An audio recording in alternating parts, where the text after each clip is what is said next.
বুজুর্গান মুহতারাম, আল্লাহর ফজলে আমরা আরবি নতুন বৎসরে প্রবেশ করলাম। ইংরেজি বা বাংলা হলে তো অনেক ঢাক ঢোল পিটানো হয়, কিন্তু ইসলামী বর্ষ যখন আসে হিজরি, তখন কোনো ঢাক ঢোল পিটানো হয় না, ইসলামে অনুমোদিত নেই। এমনকি কোরআন তেলাওয়াত করে বা ওয়াজ মাহফিল দিয়ে আপনি আরবি বর্ষ বরণ করবেন, ওয়াজ মাহফিল দিয়ে, এটাও না যায়। এটা আল্লাহ রাসূল শেখান নাই। আমাদের কাজকর্ম সব সীমিত রাসূলের তালিমের মধ্যে, এর বাইরে আমরা যাইতে পারবো না, যে যত যুক্তি পেশ করুক। আজকে মুহররমের 1 তারিখ, এতদিন ছিল 1441 হিজরি, আজকে তো শুরু হলো 1442 হিজরি। এই হিজরি চলতে থাকবে, এর প্রতি 100 হিজরির মাথায় আল্লাহ তাআলা মুজাদ্দিদ পাঠান, দ্বীনের সংস্কারক। দিন না এমন জিনিস দ্বীনের মধ্যে ঢুকে যায়, দিন না। এই মিলাদ, কিয়াম, সবিনা, মাজার, ঈদে মিলাদুন নবী যা শোনেন, এগুলোর সাথে দ্বীনের কোনো সম্পর্ক নেই, দূর দূর পর্যন্ত কোনো সম্পর্ক নেই। এইগুলো এখন দ্বীন হয়ে গেছে। আবার মূল দ্বীন যেগুলো, দাওয়াত, তালিম, তাজকিয়া, তিনটা থাকতে হবে প্রত্যেক মুসলমানের মধ্যে। দাওয়াত, তালিম, কোনটাই পুরাপুরি আমাদের কাছে নেই। যে কোনো আমল ধরেন, মসজিদে ঢুকতে 5টা সুন্নত, একটা আল্লাহুম্মা আফতাহলি, আর 2টা বা 3টা নেই। 2টা বা বিসমিল্লাহি একটা, আসসালাতু ওয়াসসালামু আলা রাসূলিল্লাহ 2টা নেই। তাহলে দেখা যাচ্ছে দ্বীনের অনেক জরুরি জিনিস বাদ পড়ে গেছে। আবার যেগুলো দ্বীন না, আগাছা, ওইগুলো দ্বীনের নামে ঢুকে গেছে। এগুলো ঠিক করবে কে? নবী তো আর আসবেন না। আমাদের নবী খাতামুন নবিয়্যিন, এটা আমাদের ঈমান, আমাদের বিশ্বাস। এই একটা বিশ্বাস তরক করার কারণে কাদিয়ানীরা যতই দাবি করুক আমরা আহমদী মুসলমান, আমি কই তোরা আহম্মকি মুসলমান, আহমদী না, আহম্মক মুসলমান কিছুই না, তোমরা কাফের।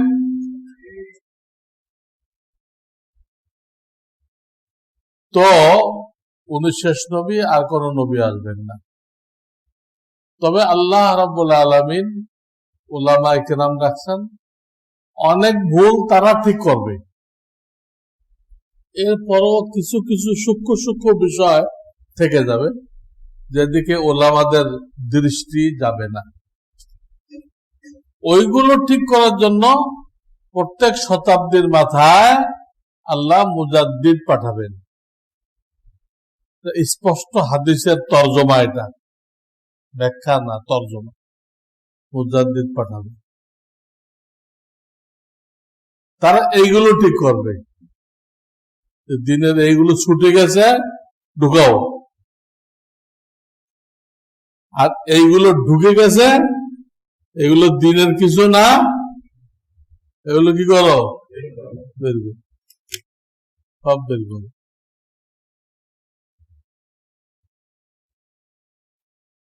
এই মুজাদ্দিদ আসার সম্পর্ক এই আরবি বৎসরের সাথে, হিজরি বৎসরের সাথে। ইনশাআল্লাহ আল্লাহ তার কাজ করে যাবেন। উলামায়ে কেরামের ধারণা, এর আগের হিজরিতে মুজাদ্দিদ ছিলেন মাওলানা আশরাফ আলী থানভী রহমাতুল্লাহ আলাইহ। আর চলতি হিজরির শুরুতে যিনি মুজাদ্দিদ ছিলেন হযরত মাওলানা শাহ আবরারুল হক রহমাতুল্লাহ আলাইহ, তিনি মুজাদ্দিদ ছিলেন। তার সাথে যারা জুড়ে ছিল তারা মুজাদ্দিদের সাথে কি ছিল, জুড়ে ছিল, এবং তাদেরকে দিয়ে আল্লাহ তাআলা এই উম্মতের ভুল ঠিক করাইতেছেন। আল্লাহ এই মুজাদ্দিদের সাথে আমাদেরকে জুড়ে থাকার তৌফিক দান করেন। তো সামনে আশুরা আসতেছে, সময় পাওয়া যাবে, ইনশাআল্লাহ বয়ান করা হবে। আজকে আমি অন্য বিষয়ে বলবো। বিষয়টা এই, এখন আমরা যে জামানায় আছি, এই জামানা সম্পর্কে বলা হয়েছে যে দিন ঈমান রক্ষা করা এমন কঠিন হবে যেমন আগুনের আঙ্গারা, আগুনের টুকরা হাতের মধ্যে রেখে দেওয়া কঠিন, এরকম কঠিন হবে। কোন দিক দিয়ে সাপোর্ট পাবেন না, আপনার বাপ মা থেকেও না, আপনার বিবি থেকেও না, আপনার ছেলে মেয়ে থেকেও না, সব উল্টা লাইনে। সেই অবস্থায় দিনের উপরে চলা কঠিন। তো এই ব্যাপারে আমি আজকে কিছু কথা বলবো ইনশাআল্লাহ। আমরা প্রত্যেক দিন সূরা ফাতিহা পড়ি 32 বার। অনেকে অর্থ জানি, অনেকে জানি না, জানার দরকার। মসজিদে তাফসির মাহফিল হওয়া দরকার, অথবা কমপক্ষে আপনাদের ঘরে তাফসিরের কিতাব থাকা দরকার। হয় মারিফুল কোরআন, না হয় বয়ানুল কোরআন, এর বাইরে যাবেন না। হয় মারিফুল কোরআন, না হয় বয়ানুল কোরআন। অনেকে মাতুব্বারি করে কিনে তাফহিমুল কোরআন কিনে পুরা খান্না শুদ্ধ গোমরা করে দেয়। পুরাটা বিষ, পুরাটাই বিষ। গলত তাফসীর করা হয়েছে মিস্টার মওদুদের পক্ষ থেকে। আল্লাহ আমাদের ঈমানকে হেফাজত করে। এই সূরা ফাতিহায় 7টা আয়াত আছে। কয়টা? ওয়ালাকাদ আতাইনাকা সাবআম মিনাল মাসানি ওয়াল কুরআনাল আযীম। তোমাকে এমন 7টা আয়াত আমি দিয়েছি, আল্লাহ বলতেছেন কোরআনে, যা বারবার পড়া হয়, এবং ওই 7টা আয়াত একাই কোরআনে আযীম। পুরা কোরআন রেখে দিলাম আর একদিকে, শুধু 7টা আয়াত। এটাকে আল্লাহ কি বলতেছেন কোরআনে? ওয়ালাকাদ আতাইনাকা সাবআম মিনাল মাসানি ওয়াল কুরআনাল আযীম। ফাতিহা সম্পর্কে বলা হয়েছে। এটা কোনো পারার মধ্যে না। আমরা অনেকে ধারণা করি এটা হলো প্রথম পারার মধ্যে, করি না ধারণা? এটা গলত। কোন পারার মধ্যে না, এটা হলো পুরা কোরআন শরীফের ভূমিকা। যদি প্রথম পারা হয়, প্রথম পারার ভূমিকা, আর 29 পারার ভূমিকা কই? হ্যাঁ, এই জন্য কোন পারার মধ্যে না। এটা প্রথম পারা শুরু হয়েছে সূরা বাকারা থেকে, এটা না। এটা তো পুরা কোরআন শরীফের সার নির্যাস। এখানে প্রথম 3 আয়াতে 7টা আয়াত আল্লাহর প্রশংসা করা হয়েছে, আপনারা দেখে নেবেন।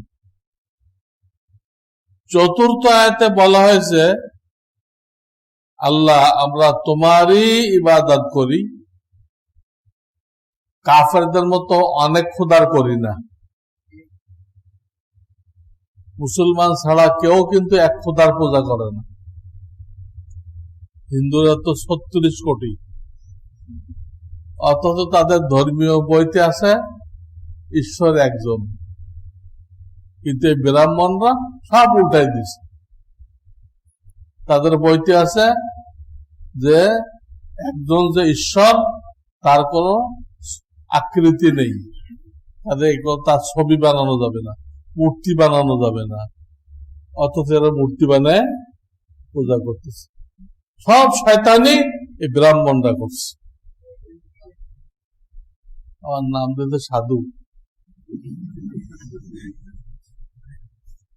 কিছু সাধু হইলে তুমি সাধু মানে কি? যে নিজের নফসকে সিধা করে নিছে আত্মশুদ্ধির মাধ্যমে, নিজের নফসকে।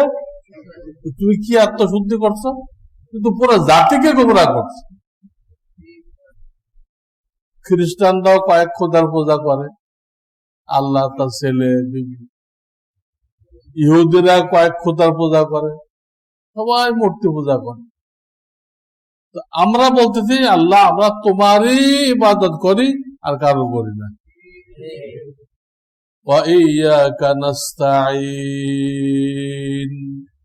এবং সকল ব্যাপারে তোমার কাছে সাহায্য চাই।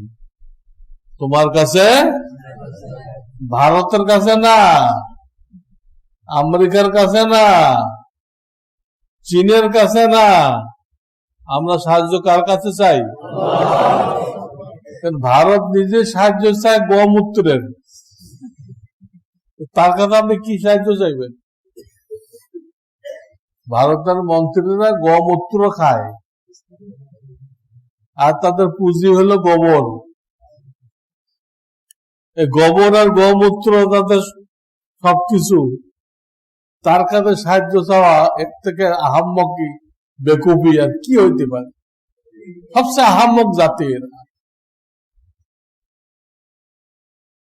তো সকল ব্যাপারে আমরা আল্লাহ তোমারই সাহায্য চাই।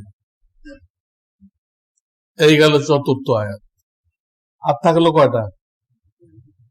এই তিনটা আয়াতে দোয়া। কি দোয়া? আল্লাহ তোমার কাছে সহজ সরল রাস্তা চাই, এবং তার উপরে যেন মৃত্যু পর্যন্ত কায়েম থাকতে পারি।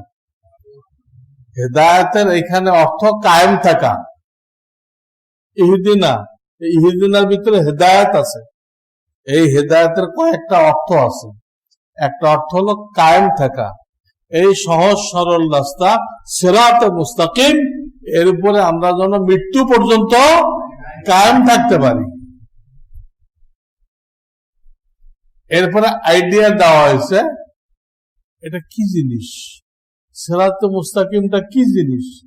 আইডিয়া দেওয়া হয়েছে যে সেটা হলো যারা তোমার দরবারে পুরস্কৃত হয়েছে তাদের রাস্তা, তাদের গয়রিল মাগযুবি আলাইহিম ওয়ালাদ দাল্লিন, ইহুদি খ্রিস্টান কাফেরদের রাস্তায় না। হেদায়েতের একটু ব্যাখ্যা দেওয়া হল। যারা পুরস্কার পাইছে, নবী এবং সাহাবায়ে কেরাম, এরা পুরস্কার পাইছে, এদের রাস্তা ওটা হলো সিরাতে মুস্তাকিম। সিরাতে মুস্তাকিম না কোনটা? ইহুদি, খ্রিস্টান, অন্যান্য কাফেরদের যে রাস্তা, ওটা সিরাতে মুস্তাকিম না, ওটা গুমরাহের রাস্তা। ওটা গুমরাহের রাস্তা। আমরা বন্ধুত্ব করতেছি মূর্তি পূজকদের। কোরআনের 6 পারার শেষ পৃষ্ঠায় শেষ আয়াত, এখানে আল্লাহ তাআলা মুসলমানদের দুশমনদের একটা তালিকা দিয়েছেন। দুশমনদের তালিকা দিয়েছেন। সেখানে 1 নম্বরে আনছেন দুটা জাতি। 1 নম্বরে কয়টা আনছেন? লাতাজিদান্না আশাদ্দান নাসি আদাওয়াতান। এই আদাওয়াত মানে শত্রুতা। আদাওয়াত মানে কি? লাতাজিদান্না আশাদ্দান নাসি আদাওয়াতান লিল্লাযীনা আমানুল ইহুদ। ইহুদ মানে কি? ইহুদি। ওয়াল্লাযীনা আশরাকু, আর যারা মূর্তি পূজা করে, যারা মূর্তি পূজা করে, তাহলে 1 নম্বরে কারা হলো? ইহুদি এবং মূর্তি পূজক, এগুলো হলো 1 নম্বর। তো ইসলামী দেশ তো এখন দুনিয়াতে নেই। নবী করিম সাল্লাল্লাহু আলাইহি সাল্লাম এবং 4 খলিফা বা প্রায় মোগল পর্যন্ত হিন্দুস্তানে যে 800 বছর মুসলমানদের রাজত্ব ছিল, তখন পর্যন্ত কিন্তু কোরআন সুন্নাহ দিয়ে দেশ চালানো হইতো। তারা ব্যক্তিগত জীবনে উল্টাপাল্টা করছে, কিন্তু দেশ চালানো হয়তো কি দিয়ে? ইংরেজরা যখন এ দেশ ছেড়ে পালাইলো, তখন আমাদের ঘাড়ে চাপাই দিয়ে গেল গণতন্ত্র। এটা ইহুদিদের আবিষ্কার করা একটা জিনিস। তো অধিকাংশ লোক যা বলে তাই হবে। আর আল্লাহ কইছে অধিকাংশ লোক বেকুব। কোরআন শরীফের ভুরি ভুরি আয়াতে আল্লাহ তাআলা বলেছেন, আমি লোক তৈরি করছি, এর অধিকাংশ হলো বেকুব। এর মধ্যে হাতে গোনা কয়েকজন জ্ঞানী, হাতে গোনা কয়েকজন কি সব বেকুব।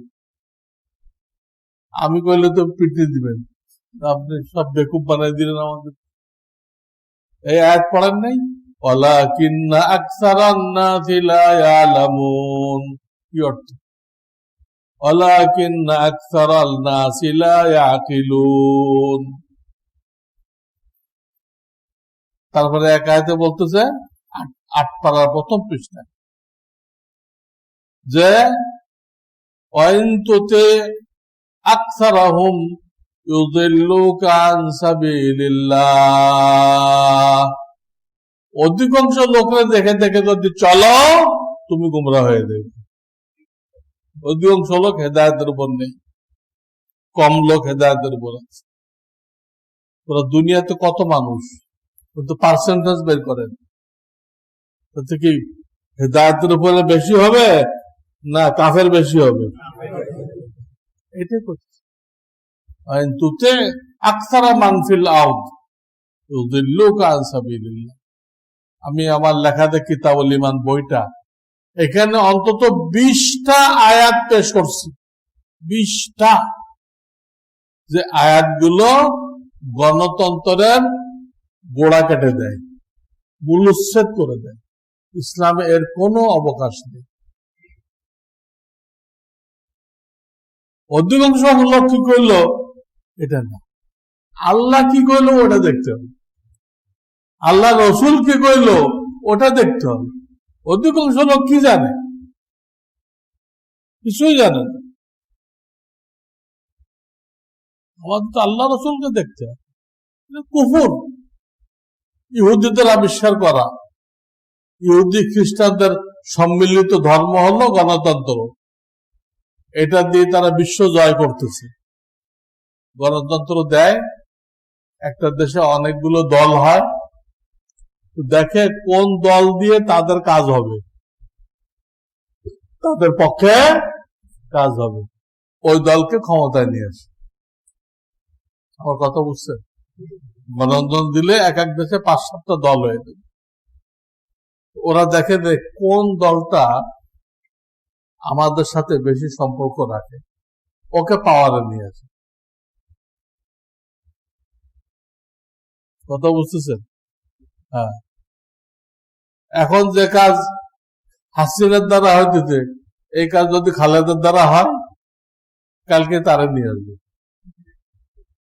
এরা চুড়ে ফেলবে।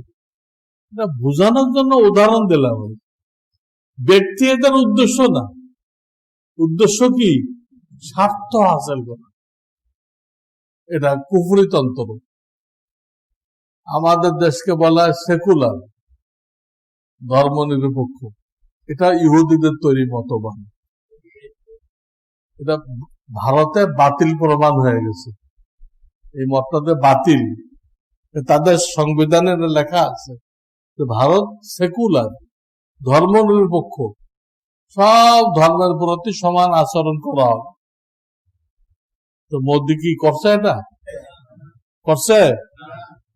এক একদিন সং সাজে, ঢং সাজে।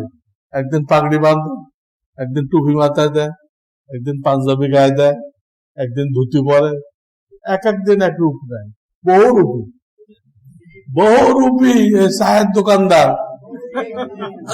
সে কি অন্য ধর্মের প্রতি ইনসাফ করছে? হিন্দুরা তার প্রতিবাদ করতেছে। মন্দিরের জায়গা, মসজিদের জায়গায় মন্দির বানাইলো, এটা মুসলমানরা তো প্রতিবাদ করতেছে। ওর স্বজাতি যারা, তারা প্রতিবাদ করতেছে, অন্যায় তারাও মানতেছেন। কারণ সংবিধান তারা করতেছে কি হিসেবে? সংবিধান নষ্ট হয়ে গেছে, শান্তি শৃঙ্খলা থাকবে না, সেই হিসেবে তারাও প্রতিবাদ করতেছে। ইনশাআল্লাহ আমাদের ঘাবড়ানোর কিছু নেই, আমাদের সাথে আল্লাহ আছে। কিছুদিন পরে দেখবেন এখানে এক বাহিনী ঢুকে গেছে, পাশে তারা এখন আছে, দূরে না, পাশেই তারা আছে। এগুলো সব শিকল দিয়ে বাঁধে নিয়ে যাবে শাম দেশে, ফিলিস্তিনে। হাদিসে আসছে হিন্দুস্তান টুকরা টুকরা হয়ে যাবে, প্রত্যেক টুকরা যে বাচ্চা থাকবে সবগুলোকে লোহার শিকল দিয়ে বাঁধে শাম দেশে নিয়ে যাবে। হাদিসে আছে। সেই বাহিনী প্রস্তুত আছে। যারা রাশিয়াকে চুবানি খাওয়াইছে, যারা আমেরিকাকে চুবানি খাওয়াইছে, তারা কি মরে গেছে না জিন্দা আছে? রাশিয়া আর আমেরিকার সামনে এই মুদি দোকানদার কি যদি এত লাফালাফি করতেছে, তার দেশ টুকরা টুকরা হয়ে যাবে। আমি বলতেছিলাম সিরাতে মুস্তাকিমটা কি? আল্লাহ ধারণা দিলেন নবী আলাইহিস সালাতু সালাম এবং সাহাবীদের রাস্তা, আর কাফেরদের রাস্তা না, এই ধারণা দিলেন।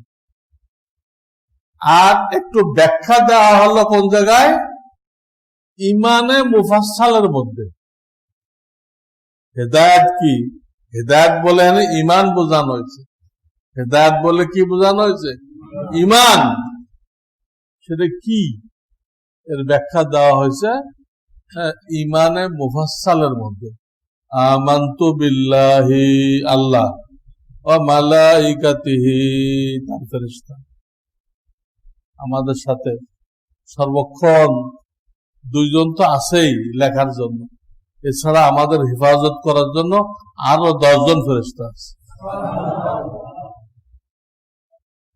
ওয়া মালাইকাতিহি ওয়া কুতুবিহি, আসমানি কিতাব, ওয়া রুসুলিহি, আল্লাহ যত নবী রসুল পাঠাইছে। কোরআন শরীফে 26 জনের নাম পাওয়া যায়, বাকিদের নাম আমরা জানি না, কিন্তু বিশ্বাস রাখতে হবে যে আল্লাহ যাদেরকে রসুল পাঠাইছে আমি তাদের উপরে ঈমান আনলাম। কে? আমি জানি না। আল্লাহ যাকে পাঠাইছে, সত্যিকার রসুল যাকেই বানাইছে, আমি তার উপরে ঈমান আনলাম। ওয়াল ইয়াউমিল আখির, কিয়ামত দিবস, বিচারের দিবস, এটাকে বিশ্বাস করলাম। আল কদরি খায়রিহি ওয়া শাররিহি মিনাল্লাহি তাআলা, যা ঘটতেছে দুনিয়াতে আমার জীবনে সব আল্লাহ আগেই লিখে রাখছেন। কাজে আমাদের সান্ত্বনা দিতে হবে। নিয়ামত পাইলে আল্লাহ তুমি দিছো, তোমার পক্ষ থেকে। মুসিবত আসলে আল্লাহ তুমি পাঠাইছো আমার উন্নতির জন্য, আমার গুনাহ মাফ করার জন্য। আমার কোনো আপত্তি নেই, আমার কোনো অভিযোগ। মুসিবত আসলেও খুশি, নিয়ামত আসলেও খুশি, মুসিবত আসলেও খুশি। তকদির উপরে বিশ্বাস এমন এক জিনিস, এর দ্বারা মানুষের হার্টের হেফাজত হয়ে যায়। কোটিপতিরা তো একাই মরে যায়, কোন ডাকাত লাগে না। হ্যাঁ, যখন দেখেন এবার আবার 20 কোটি টাকা লস হয়েছে, একে হার্ট ফেল করে মরে যায়। ওই মিলে আগুন লাগছে, হার্ট ফেল করে। তো মুসলমান তাকদীরে বিশ্বাস করে, যা হইতেছে আল্লাহর পক্ষ থেকে, এর মধ্যে আমার ভালো আছে। হার্ট ফেল ওই কারণে, বেশি খুশির কারণে বা দুঃখের কারণে হার্ট ফেল করবে না। তার হার্টের হেফাজত হয়ে গেল তকদীরের বিশ্বাসের দ্বারা।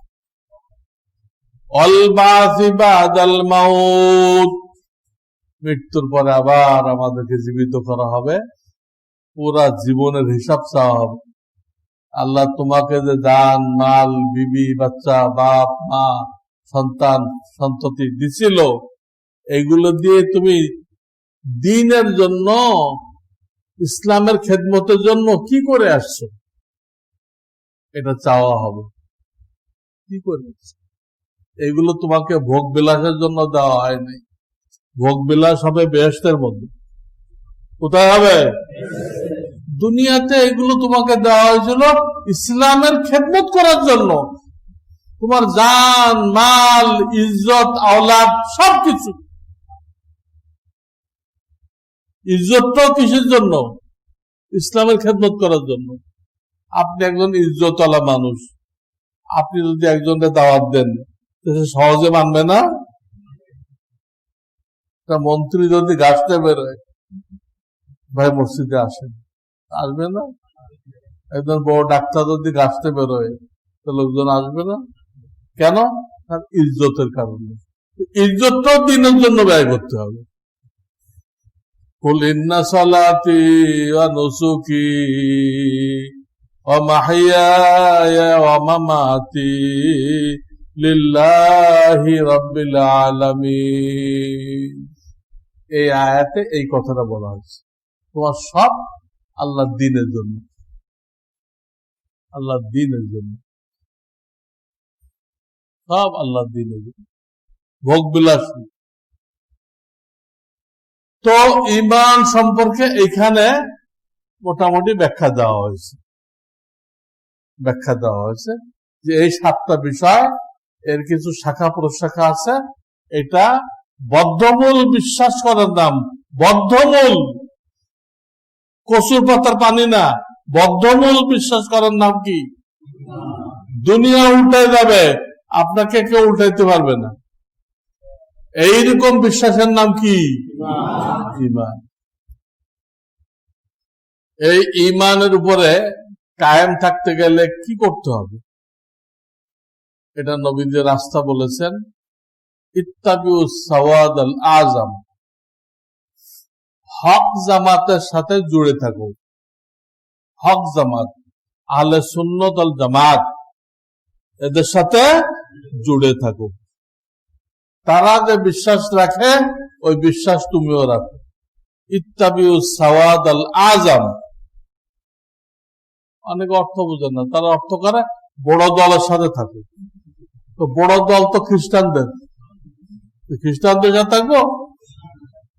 মানে আজম মানে বড় না, আজম মানে সবচেয়ে বেশি সঠিক, সত্য, সহি, সহি জামাতের সাথে তাদের যে আকীদা, বিশ্বাস, ওটা ধরে রাখো তুমি। ফাইন্নাহু মান শাদ্দা শাদ্দা ফিন্নার, কারণ যে একটু ব্যতিক্রম করবে, নিজের বিশ্বাসকে একটু ভিন্ন রকম করবে, তাকে একাকী আলাদা ভাবে আল্লাহ দোজখে নিক্ষেপ করবেন। দোজখে নিক্ষেপ করবেন। তাহলে এই জামাতের সাথে টিকে থাকার উপায় কি হলো?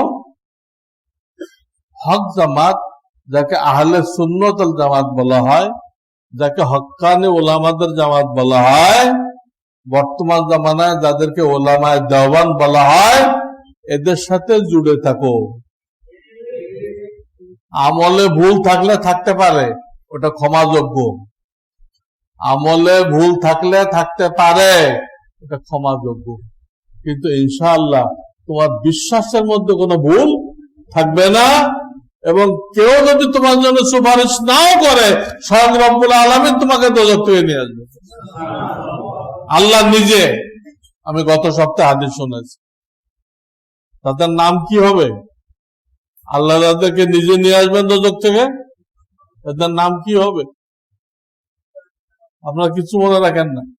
ওতাকাউর রহমান, তাদের নাম কি? ওতাকাউর রহমান। আমি মাঝে মধ্যে পরীক্ষা নিব আপনাদের, কারণ আমাদের এই মসজিদে কোনো ওয়াজ মাহফিল হয় না, এখানে কোরআন হাদিসের ক্লাস নেওয়া হয়। এটা 8-10টা মসজিদ মনে করেন, এটা কোনো ওয়াজ মাহফিল হয় না। এখানে কি হয়? কোরআন হাদিসের সবক দেওয়া হয়। সবক দিলে মাঝে মধ্যে পরীক্ষা নিতে হয় না? এই জন্য জিজ্ঞেস করলাম যে আল্লাহ নিজে তাদেরকে বের করবে, ওদের নাম কি? ওতাকাউর রহমান। এই জন্য আহলে সুন্নাত ওয়াল জামাত, যাদেরকে নবীজি এইভাবে পরিচয় দিচ্ছেন, মা আনা আলাইহি ওয়া আসহাবি। আহলে সুন্নাত ওয়াল জামাত কোনটা? আমি আর আমার সাহাবায়ে কেরাম যে তরিকার উপর আছে, আমি এবং আমার সাহাবায়ে কেরাম যে তরিকার উপর আছে, এইটা হলো আহলে সুন্নাত ওয়াল জামাত। আর কোরআন বলতেছে সাহাবায়ে কেরামকে যারা অনুসরণ করবে কিয়ামত পর্যন্ত, আল্লাহ তাদের উপর রাজি হয়ে গেছেন এবং তাদের প্রত্যেকের জন্য জান্নাত তৈরি করে রাখছেন। 11 পারা সূরা তাওবা। والسابقون الأولون من المهاجرين والأنصار والذين اتبعوهم بإحسان رضي الله عنهم ورضوا عنه وأعد لهم جنات تجري تحتها الأنهار। এই আয়াত আল্লাহ বলছেন সাহাবারা সত্যের মাপকাঠি, নবীজি যেমন সত্যের মাপকাঠি, নবীজি তাদেরকে ট্রেনিং দিয়ে ওদেরকে কি বানাইছেন? আমি যে ছাত্রগুলো ট্রেনিং করতেছি, তারা আমার ফটোকপি না? আমি যা বলি তারা তাই বলবে না, তারা আর একটা বলবে। কারণ আমি যাদেরকে 16 বছর পড়েছি, 16 বছর পড়ে পাগড়ি পরে পাঠিয়ে দিতে দাও, আল্লাহর বান্দাদের খেদমত করো, সেটা আমার কথাগুলোই বলবে। আমার উস্তাদ আমাকে যা শিখাইছে আমি এখন সেইগুলো বলতেছি, আমি যাদেরকে শিখাইতেছি তারা ওইটাই বলবে। তো নবীজি যা শিখাইছিলেন 23 বছরে, সাহাবায়ে কেরাম তো ওইটাই কইছে। তো নবীজি যখন সত্যের মাপকাঠি, তো সাহাবায়ে কেরাম মাপকাঠি না? এই জন্য আল্লাহ হাদিসের মধ্যে সাহাবায়ে কেরামকে নিজের সাথে মিলায় রাখছেন। রব্বুল আলামিন নিজেও সাহাবায়ে কেরামকে নিজের সাথে মিলায় রাখছেন, আল্লাহ নিজে। কোন আয়াতে? মুহাম্মাদুর রাসূলুল্লাহ ওয়াল্লাযীনা মাআহু। তো মুহাম্মাদুর রাসূলুল্লাহ কইলেন, সাথে সাথে কোনটা কইলেন? ওয়াল্লাযীনা মাআহু, এবং তার সাথে যারা আছে। শুধু নবীর কথা কইলেন, সাহাবায়ে কেরামের কথা বললেন। এই জন্য সাহাবায়ে কেরামের দোষ চর্চা করা হারাম। আপনি কি আপনার বাপের দোষ চর্চা করেন মার্কেটে, চায়ের দোকানে? আপনার বাপ দাদা থেকে কোটি কোটি গুণ বেশি ইজ্জত সাহাবায়ে কেরামের। আমরা যে দিন ইসলাম পাইছি, ঈমান পাইছি, তাদের মাধ্যমে। নবীজি থেকে ডাইরেক্ট টেলিফোনে আমাদের কাছে আসে নাই, সাহাবায়ে কেরাম হয়ে আসছে।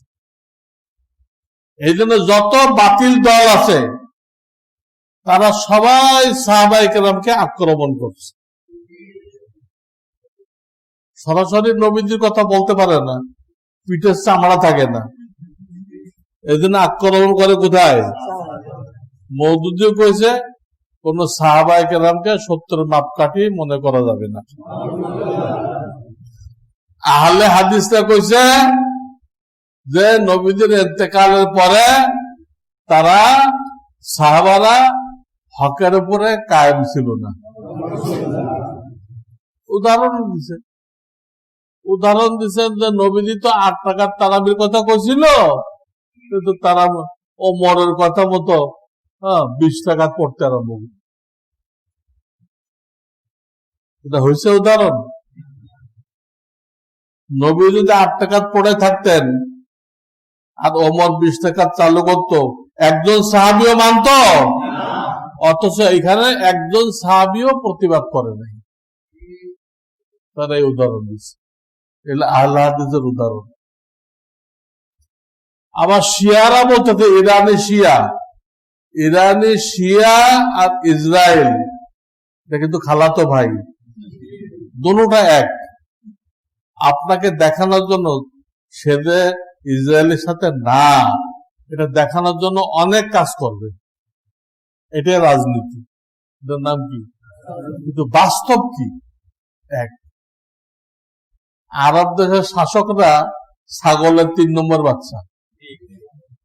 এইগুলো ইরান থেকে আত্মরক্ষা করার জন্য ইসরায়েলের সাথে বন্ধুত্ব করতেছে। ইসলামের 1 নম্বর দুশমন। আমরা তো মূর্তি পূজকের সাথে বন্ধুত্ব করতেছি, তারা করতেছে ইহুদিদের সাথে। লাভটা কি? তুমি তো সেই দুশমনের সাথেই করলা, ওই ইসরায়েল তো ইরানের সাথে। তুমি তো দুশমনের কাছে বন্দী হয়ে গেলা, কিন্তু এইটুক আকল আরব শাসকদের নেই, এই বিন সালমানের নেই, এই মোহাম্মদ বিন জায়েদের নেই। এই জন্য বললাম আরব শাসকগুলো ছাগলের 3 নম্বর বাচ্চা। এগুলো বড় বড় মুনাফেক, বড় বড় মুনাফেক। এত বড় মুনাফেক বিশ্বে আর নেই, যারা মুসলমান ভাইদের পিঠের মধ্যে ছুরি মারে আর ইহুদিদের সাথে বন্ধুত্ব করে, তাদের মতো মুনাফেক আল্লাহর জমিনের আছে? এই অবস্থা। তো সাহাবায়ে কেরাম সত্যের মাপকাঠি মানতে হবে। আমি বলতেছিলাম সব বাতিলরা সাহাবীদের উপর হামলা করছে। শিয়ারা কি কইছে? ইরানের শিয়া, ওরা দাবি করে আমরা মুসলমান, আসলে মুসলমান না, শিয়া কাফের।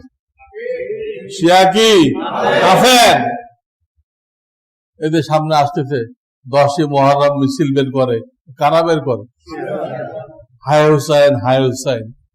হুসাইনের কি আদর্শ তোমার মধ্যে আছে? এবং কারোর জন্য শোক প্রকাশ করা 3 দিন পর্যন্ত জায়েজ আছে। এই 1500 বছর পরে শোক প্রকাশ করা জায়েজ আছে? একবার আরব জামাত আসছিল, তবলিগ জামাত, ওই মুহররমের মিছিল দেখে জিজ্ঞেস করলো কি মিছিল? লোকেরা বললো এরা ইমাম হুসাইনের জন্য শোক পালন করতেছে। তো ওরা আশ্চর্য হয়ে গেল, আল্লাহ, উনি তো 1500 বছর আগে শহীদ হয়ে গেছে, ওরা এই মাত্র এখন জানতে পারছে এটা।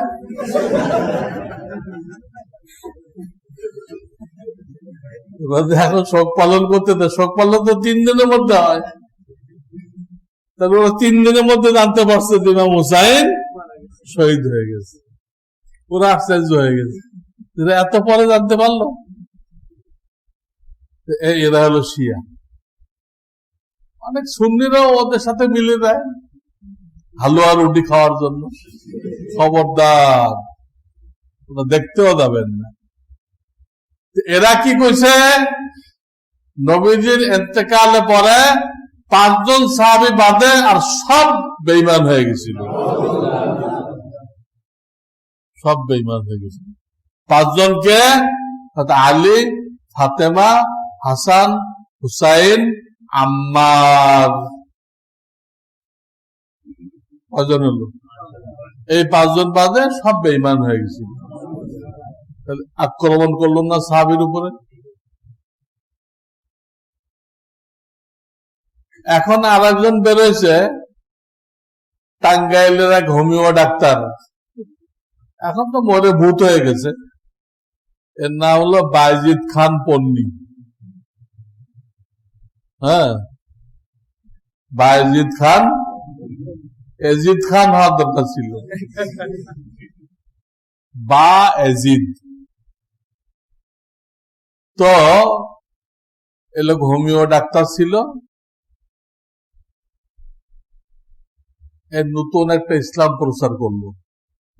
এগুলো হয় কি, শয়তান আসে, বিরাট আবাকাবা গায়ে দিয়ে, বিরাট পাগড়ি মাথায় দিয়ে হুজুরকে সুরতে আসে, কারো কাছে সরাসরি আসে, কারো কাছে ঘুমের মধ্যে আসে। আর সে বলে যে আল্লাহ তোমাকে এই জামানার ইমাম মনোনীত করছে, তোমাকে দিয়ে আল্লাহ বিশাল কাজ নেবেন, তুমি লোকদেরকে দাওয়াত দিতে শুরু করো। তো সেও ধোঁকা খায়, ঠিকই আমার মনে এই জামানার ইমাম বানাইছে। আরে তুমি হোমিও ডাক্তার, তোমার দাড়িগুলো গালের সাথে মিলানো, হ্যাঁ, এক লাইন মাদ্রাসায় পড়ো নাই, তুমি ইমামুজ্জামান। ইমাম করতে পারে না, ইমাম তো রস্যই দিয়ে, হে বলে এ দিয়ে ইমামুজ্জামান, ইমামুজ্জামান। সে উলামায়ে কেরামকে কাফের ফতোয়া দিছে, এবং সে বলছে, সে একটা ভাষণ দিয়েছে 10 মিনিট দিয়ে, বলছে এই ভাষণের মধ্যে আল্লাহ তাআলা আমাকে 8টা মুজিজা দান করছে। মুজিজা কোন মানুষের হয়, কোন আউলিয়া কেরামের হয়? মুজিজা তো হয় কার? একমাত্র নবীদের। আমার কাছে কাগজ আছে, ওর আকীদাগুলো আপনারা ফটো করে নেন। এত জঘন্য আকীদা, বলতে যে ও আলেম ওলামা, এরা মুসলমানদেরকে ফেরকা করে ফেলছে। এই যে আমরা হানাফি মালিক আছে না, এটা নাকি ফেরকা করে ফেলছে। আরে এটা তো জান্নাতে যাওয়ার 4টা রাস্তা, জান্নাতে যাওয়ার এই মসজিদে আসার 2টা রাস্তা আছে না, তাতে ক্ষতি কি হলো? ভালো হলো, এটাতে সে গতিতে ক্ষতি। এবং তার কথা হলো ইসলামের মূল জিনিস হলো তৌহিদ এবং জিহাদ। এটা পুরা মওদুদের কথার সাথে মেলে। ইসলামের মূল কথা কি? আল্লাহকে এক জানতে হবে আর জিহাদ করতে হবে। নামাজ রোজা কি? এটা জিহাদের প্রশিক্ষণ, জিহাদের প্রশিক্ষণ। এই জন্য তারা যে নামাজ পড়ে না, শটান হয়ে দাঁড়ায়, আর রুকু সিজদা যে করে একদম রকেটের মতো। জিহাদের প্রশিক্ষণ, কাজে সেইভাবে করতে হবে। এই বাইজিদ খান পন্নী এই ইসলাম শিখাই দিয়ে গেছে, এ তো মরে ফি নারে জাহান্নাম, এখন তার জামাই এটা প্রচার করতেছে। কত দল যে আবিষ্কার হবে, কত দল আবিষ্কার হবে। খবরদার, খবরদার, কোন দলের সাথে জুড়বেন না। রাসূলুল্লাহ বলে গেছেন, 1000 দল আবিষ্কার হবে, তুমি শুধু ওই দলের সাথে থাকবা যারা সুন্নত সুন্নত করে। এই কাজে সুন্নত কি, এই কাজে সুন্নত কি, এই কাজে সুন্নত কি।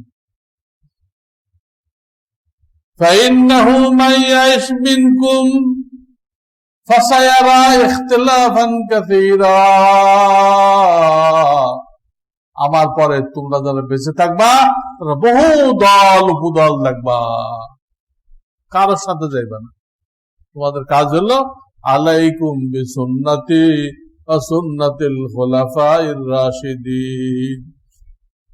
এই জন্য এর মতো বাইজিদ খান পন্নীর মতো বহু কিছু বের হবে। ওরা নাম দিছে হিজবুত তাওহীদ, নাম শোনেন না আপনারা? কেউ যে থাকলে তওবা করে বেরোয় আসেন, একদম কাফের। এর প্রত্যেকটা কথা কুফরি কথা। ও টোটাল আকীদা জানতে হলে নামাজের পরে আমার কাছে কাগজ নিয়ে ফটো করে নিই, সব আকীদা, নামাজ রোজা হজ যাকাত এগুলো জিহাদের ট্রেনিং, এগুলো কোনো ইবাদত না। এমন আশ্চর্য আশ্চর্য কথা সে বলে গেছে, এবং আল্লাহ তাকে এই জামানার ইমাম নিযুক্ত করছে। তাকে যারা মানবে তারা 2 জন শহীদের সমান সওয়াব পাবে, এবং তাকে যারা মানবে না তারা সব কাট্টা কাফের হয়ে যাবে। তার ফতোয়া অনুযায়ী আমরা সব কাফের। এই হলো বায়েজিদ খান পন্নীর হিজবুত তাওহীদ। এর আগে ছিল হিজবুত তাহরীর, ওটা তো জামাত শিবিরের বি টিম,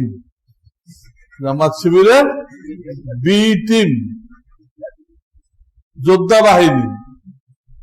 হিজবুত তাহরীর, আর এটা হলো হিজবুত তাওহীদ, এটাও একদম কাফের বাহিনী। এরকম আরো কত দল বেরোবে আমি জানি না। আমি একটা ফর্মুলা আপনাদের বলে রাখলাম, এসব ফর্মুলা যাবেন না। হক্কানি উলামায়ে কেরাম, দেওবন্দি উলামায়ে কেরাম যে আকীদা পোষণ করে, কিতাবুল ঈমানে আমি যে আকীদা লিখে দিছি এর উপরে কায়েম থাকবেন। সর্বশেষ হাদিস বলে দিচ্ছি, নবীজি বলে গেছেন, ফাইন্না শায়তান যিবুল লিল ইনসান। নবীজি বলে গেছেন, বকরির যেরকম নেকড়ে বাঘ থাকে, বকরির কি থাকে? নেকড়ে বাঘ থাকে। সে কিন্তু যে কোনো বকরিকে ধরে না, যেটা আলাদা হয়ে যায়, দলছুট হয়ে যায়, ওটাকে ধরে। নবীজি বলতেছে মানুষেরও নেকড়ে বাঘ আছে, ওটাকে মিস্টার ইবলিস, এই বায়েজিদ খান পন্নী, যত ভণ্ড পীর আছে, যত বাগী আছে, যত বাগী আছে, নামের শেষে বাগী আছে না, এই যত বাগী আছে এরাই মানুষের জন্য নেকড়ে বাঘ। তাহলে যদি আপনি এই হক্কানি ওলামাদের আকীদা থেকে একটু বিচ্ছিন্ন হয়ে যান, তো ওর কারোর খপ্পরে পড়বেন।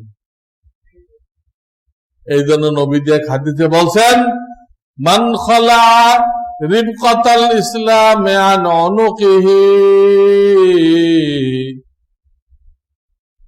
যে একটু বিচ্ছিন্ন হবে, অল্প একটু, সব মানি, এটা বুঝিয়ে আসেন, ইসলামের সব মানি আমি, এটা বুঝিয়ে আসেন, এটা কইলেন। এই হাদিস বলতেছে যে আপনার গলায় আল্লাহ একটা রশি দিয়ে রাখছিল, হেদায়েতের রশি, আপনি যেন সিরাতে মুস্তাকিম থেকে ছিটকে না পড়েন, একটা রশি দিয়ে রাখছিল, আপনি সেই রশিটা খুলে ফেলে দিলেন। আপনি কোথায় ছিটকে পড়বেন, কোন বেঈমান হইবেন, কোন নাস্তিক মুরতাদ হবেন, কেউ গ্যারান্টি দিতে। মান খলা রিবকাতাল ইসলামে আন উনুকিহি, ইসলামের রশিকে সে গর্দান থেকে খুলে ফেলল, একটু নতুন কিছু বিশ্বাস করল। ওই যে পাকিস্তানের প্রথম সচিব ছিল, ধর্ম সচিব, সে কইতো আমি সব মানি, ইসলামের সব মানি, কিন্তু ফেরেশতাটা বুঝে আসে না, ফেরেশতা বুঝে আসে না, কি হবে? কাফের। এই কাদিয়ানীরা সব মানে, কিন্তু আমাদের নবীকে শেষ নবী মানে না, তো কি হবে? একটা না মানলে সে কাফের। লোকেরা ধোঁকা পায়, উনি তো নামাজ পড়ে, উনি তো 5 ওয়াক্ত জামাতে আসে, উনি তো হজে যায়, উনি কাফের হয় কিভাবে? এই হলো পাবলিকের ধোঁকা। আরে বাবা, ওইগুলো হলো ইবাদত। ইবাদত ভিন্ন জিনিস, হাত পাও দিয়ে করতে হয়, আর ইমান ভিন্ন জিনিস, এটা কলবের মধ্যে বসাইতে হয়। আপনি যারা কইতেছেন ওটা ইবাদত, ওর দ্বারা ইমান প্রমাণিত হয় না। একজন 5 ওয়াক্ত নামাজ পড়ে পয়লা কাতারে, এর দ্বারা প্রমাণ হয় না যে তার ইমান ঠিক আছে। ইমান আলাদা জিনিস, আলাদা ভাবে শিখতে হয়।